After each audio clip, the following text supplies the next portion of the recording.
Hey, and welcome back to Puro Dino. Well, the license plate finally arrived on Thursday, and with all the paperwork done and dusted, finally, you probably guess what happened next.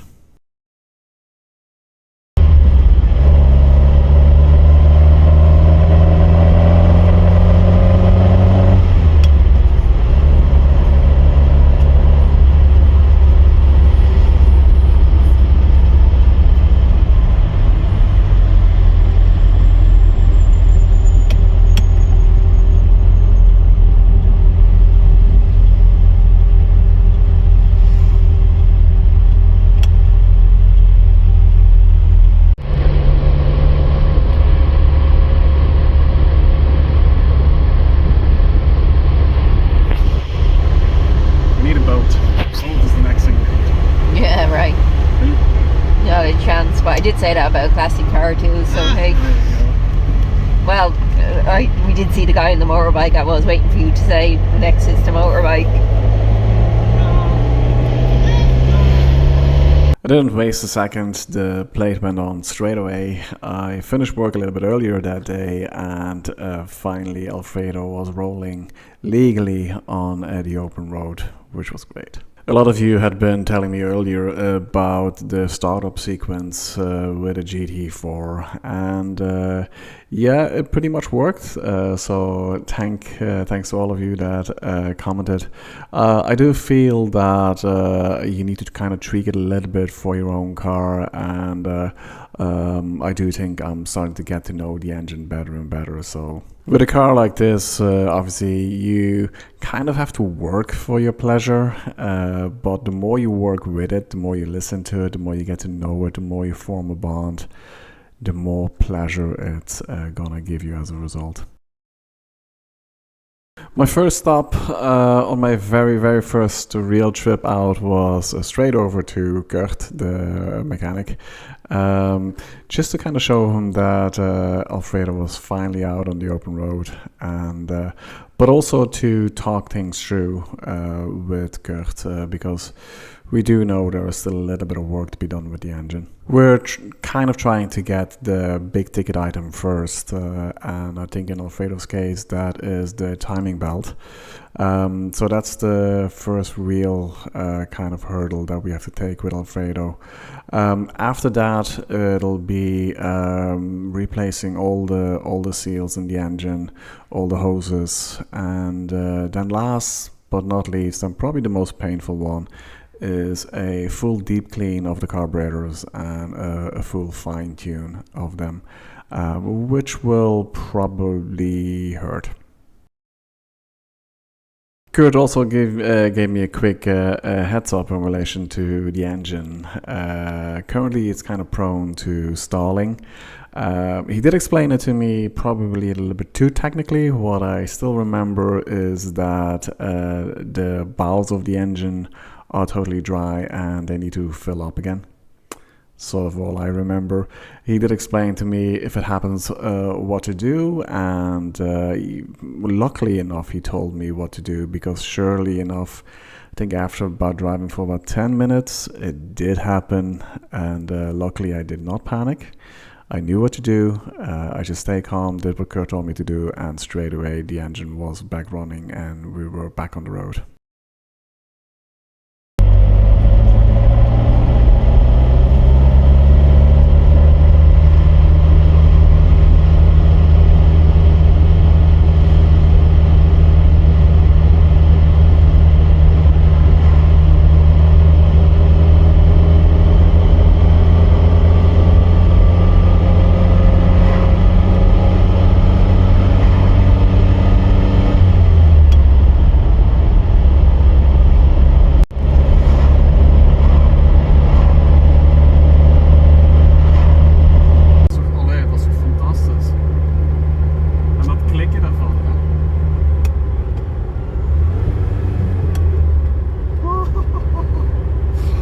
That first evening, I drove around for about 2 hours. Just me, Alfredo, the V8, the gearbox.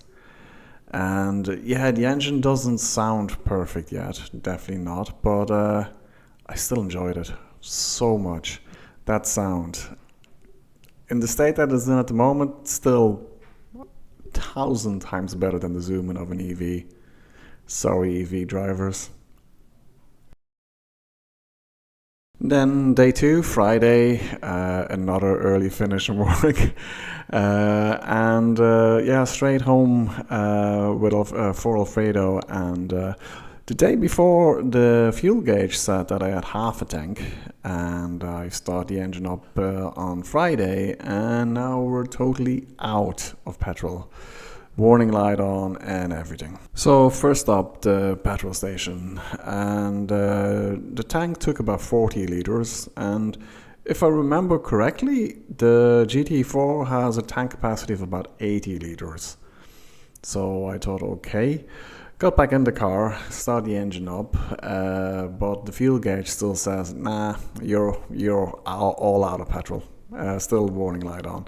So I figured that it probably takes a little while to register. Back on the road, a little while later, still totally empty with a warning light on.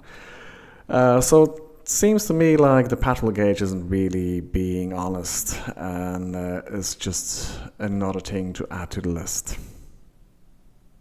But I still drove around for about 2 hours again, and yeah, still had just loads of fun.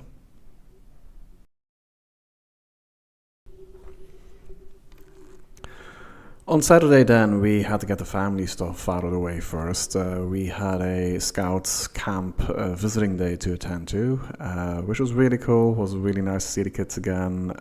They seem to have had an absolute fantastic camp, so I hope they met loads and loads of memories. But we were able to be back in time for another quick spin in Alfredo, and this time we went up to my brother, he lives about 30 kilometers away. And yeah, we stalled once on the way over, no stalling at all on the way back, so that was really good. But on the way back, the light had gone a little bit down already, so we had to put the headlights up, which was really cool. Loads of people looking and staring and pointing at the car with the headlights up. I do think it looks really cool with the headlights up as well. We met at home in time, which was great. Yeah, just really enjoyed it again. Sunday morning then, well, first things first, my day always starts with a walk with Dino Fluff, aka Ash the dog. So it was no different today. Got that out of the way. He kind of wants a bit of a longer walk on Saturdays and Sundays. And then we went for a sort of mini photo shoot with Alfredo. I had 2 locations in mind which I thought was going to be really cool to bring Alfredo to. One, a bit of an industrial sort of environment, but still pretty cool, to give it that sort of 1970s kind of vibe. Didn't really work out that way, but still got some really cool pictures. And then another one is a nice old abbey, a really cool building, which we're not normally supposed to get to the front of it, but we did it anyway. And then we got surrounded by loads of cyclists, tourists that had to pass through there. But we got some pictures taken very quickly and then got back in the car and drove off again. It was really cool, so I really enjoyed taking a few pictures of Alfredo, which is not in the garage. So happy that he's not just spending time in the garage anymore. Unfortunately, when I came home, I figured out that the camera that I had taken, a really old Olympus camera, because my Sony one was out of battery, and I thought I'm just gonna make do with this one, which is still sort of my favorite entry-level camera, a really old Olympus E500, if I'm correct it is. I still love that camera. But when I came back, I hadn't realized that the USB card reader for the compact flash memory card just totally doesn't work on my laptop. It just doesn't get recognized at all. So I wasn't able to get the pictures onto my laptop. So I'm not able to share them yet, but I have a new USB card reader on the way. Hopefully get that tomorrow. So I'll do a midweek update in which I will share those pictures because they are kind of cool. 4 days now with Alfredo on the road, and what have we learned? Well, a couple of things, 5 things actually.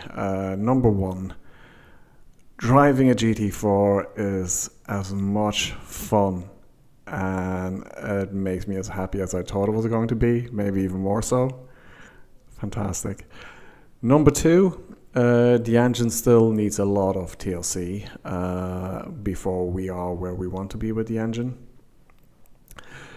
Number three, the speedometer doesn't work. And that's a big thing. So yeah, that goes on the list as well. And then the fuel gauge. The fuel gauge seems to be on strike. So yeah, adding that to the list. And then I think a lot of people with a GT4 kind of experience this as well. Loads of electrical gremlins. There's a lot of stuff that seems to work, but not really. And yeah, needs to get looked into.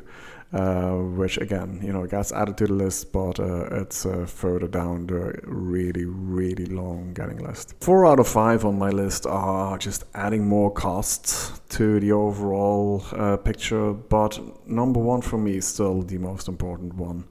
The joy, the excitement, the happiness that a car like this can give you. To me, that beats everything else on that list. Driving this car, it's just, you don't get that same sort of feeling from driving an EV or a modern car. And I've driven loads of EVs and modern cars.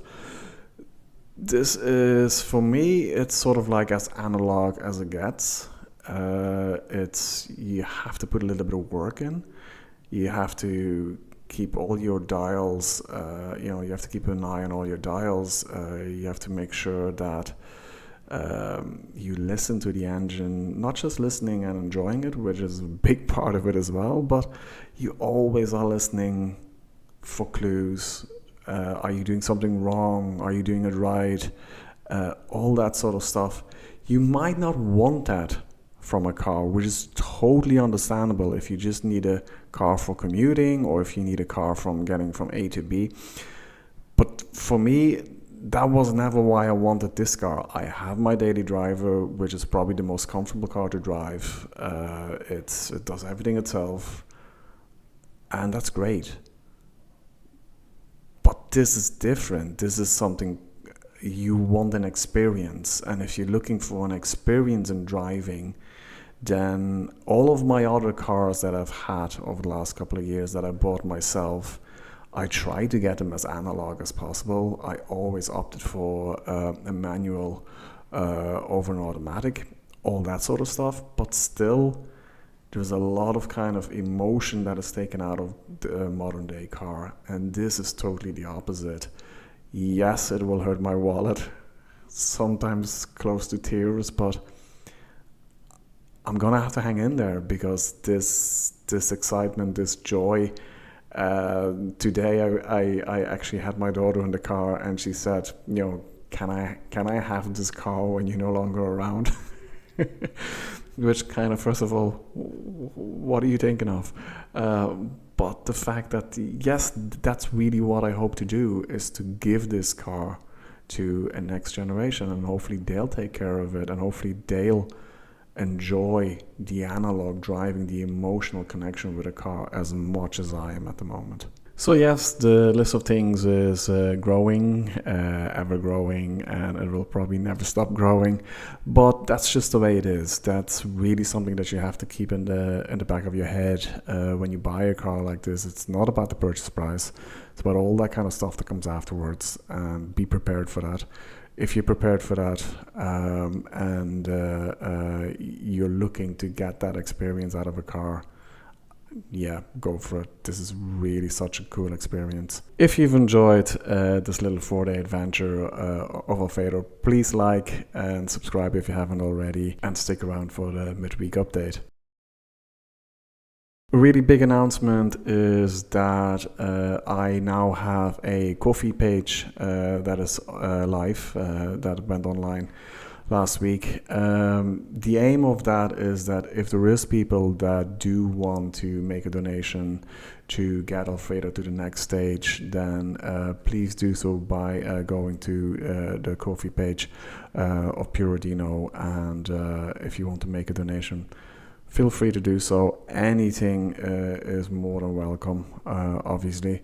I will make one big promise that this is going to be as transparent as possible.